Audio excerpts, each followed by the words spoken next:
আসসালামু আলাইকুম।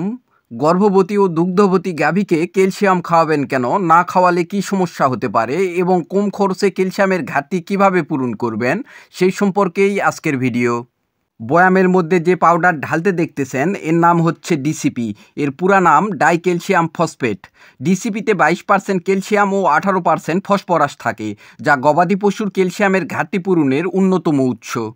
আমরা সাধারণত দানা খাবারের সাথেই ডিসিপি পাউডার মিক্সার করি, তো এবার কোনো কারণবশত দানা খাবারের সাথে ডিসিপি মিশানো হয়নি, যার কারণে বাজার থেকে আপাতত 2 কেজি ডিসিপি পাউডার নিয়ে আসছি, যা সকালে 50 গ্রাম এবং বিকালে 50 গ্রাম দানা খাবারের সাথে খাওয়াচ্ছি।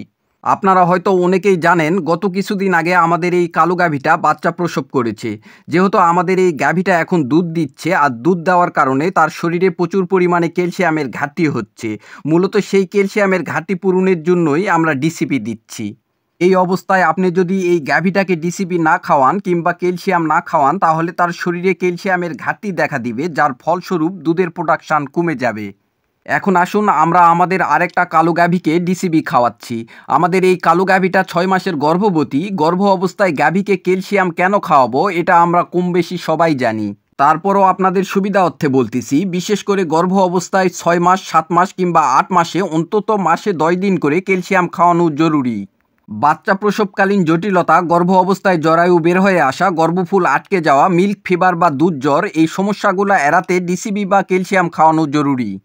এখন আসুন, বাজারে যে লিকুইড ক্যালসিয়াম পাওয়া যায় ওগুলা একটু ভালো মানের নিতে গেলে 1 লিটারে আপনার 400 থেকে 500 টাকার মতো খরচ হবে। তাহলে গর্ভ অবস্থায় 3 মাসে 3টা ক্যালসিয়াম খাওয়াতে গেলে মোটামুটি আপনার 1200 থেকে 1500 টাকার মতো খরচ হবে।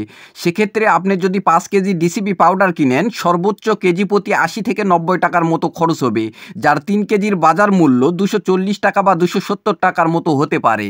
কোথায় 1500 টাকা থাকলো আর কোথায় 270 টাকা থাকলো?